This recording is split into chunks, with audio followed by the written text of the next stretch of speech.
Good morning everyone. Today we'll discuss about elective Sanskrit question pattern.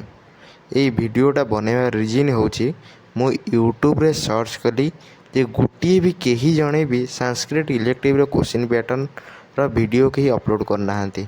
ତେଣୁକରି ଯାହାର ବି Sanskrit elective ଅଛି ସିଏ ଏଇ ଭିଡ଼ିଓକୁ ଦେଖିକି ତୁମର ସାଂସ୍କ୍ରିଟର କୋଶ୍ଚିନ୍ ପ୍ୟାଟର୍ନ ବିଷୟରେ ତୁମେ ଜାଣିପାରିବ। Let's start the video. प्रथमे होउची subject Sanskrit elective full mark 80 arts class XII तुमको टाइम मिलियो 3 आवर्स। प्रथमे ग्रुप ए रे तुम रहिबो ग्रुप ए रे MCQ क्वेश्चन तुमरो MCQ 21 टा आसीबो जहा कि डिवाइड हिची। फर्स्ट होउची फ्रॉम ड्रामा एंड पोएट्री 10 टा क्वेश्चन प्रत्येक क्वेश्चन मूल्य 1 मार्क। सेकेंड रोचे धातु रूप तुम पड़ो दीटा MCQ पड़ो जार मूल्य 1 मार्क।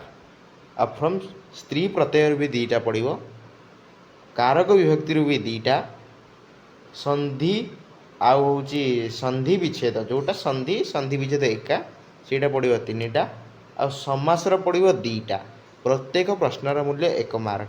टोटाल तुम हो जाऊँगी 21टा MCQ।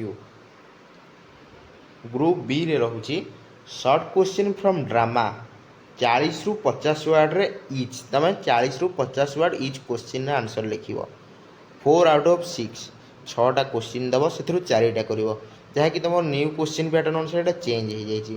एटा 40 रु 50 लिखिबोनी तुमरो 1 बा 2 धाटे लिखिबो जहा कि मैक्सिमम 40टा वर्ड रे लिखिबो। 30 रु 40टा वर्ड जार प्रत्येक क्वेश्चन मूल्य 2 मार्क सेटा तुम लिखो जेहेतु 4टा तेमु टोटाल यहाँ पड़ो 8 mark. Short question from poetry भी मध्य से पड़ो 6टा क्वेश्चन पड़ो से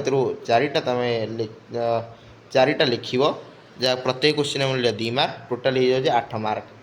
आउ translation of words into Odia बा English from drama and poetry एटा बुझ भल से। Translation of words into Odia माने से संस्कृत रे गोटे देइथिवो तुम ताको ओडिया रे लिखिवो ओडिया रे ता अर्थटा को तुम लिखिवो इनटू ओडिया बा इंग्लिश रे तुम ताको लिखिवो जेहेतु तुम ओडिया मीडियम तुम ओडिया रे लिखिवो। क्वेश्चन मूल्य 5 मार्क गोटाए क्वेश्चन देथिवो 5 मार्क क्वेश्चन मूल्य। तापर लिखु translation of unseen passage from Odia बा इंग्लिश टू संस्कृत सी तुमको ओडिया रे देथिवो तुम ताको संस्कृत रे ट्रांसलेशन करिवो। 3 नंबर रे होची explanation of a verse from poetry तुम जो श्लोक रोचे श्लोक पढ़ी से श्लोक को तुम ताकू बुझेगी लिख श्लोकटा को अर्थटा को तुम बुझेगी लिख जेहेतु 5 मार्क तुम यहाँ पड़ जा 3 short question from poetry 3 mark यहाँ पड़ुची।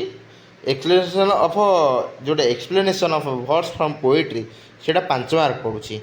आपर 3 शॉर्ट क्वेश्चन फ्रॉम पोएट्री 60 रु 80 वर्ड रे लिखा पड़ो 3 आउट ऑफ 5 5टा पड़ो 3टा लिख जार मूल्य हो 3 मार्क प्रत्येक क्वेश्चन मूल्य 3 मार्क 3टा लिख टोटाल हो 9 मार्क। तापर शॉर्ट क्वेश्चन फ्रॉम ड्रामा भी सेम तीनटा क्वेश्चन लिख 3 मार्क। तापर लॉन्ग क्वेश्चन ग्रुप सी को आस लॉन्ग क्वेश्चन फ्रॉम पोएट्री तुम लॉन्ग क्वेश्चन 120 टू 150 वर्ड रे लिख आउट ऑफ 3 माने तुम फ्रॉम पोएट्री पढ़ो 3टा क्वेश्चन देती गोटाए लिख यहाँ पोएट्री भूल 2टा पोएट्री लिखी गोटाए रोज रु गोटे पोएट्री रो गोटे यहाँ भूल लिखिदे टोटाली क्वेश्चन मूल्य 5 मार्क तेणुक 2टा question 5 mark 5 mark totally full mark तुम 80 मार्क तुम परीक्षा देव जहाँकि तुमको 3 घंटा भितर लिखा पड़ो। आज वीडियो को ये समाप्त करुँची। धन्यवाद।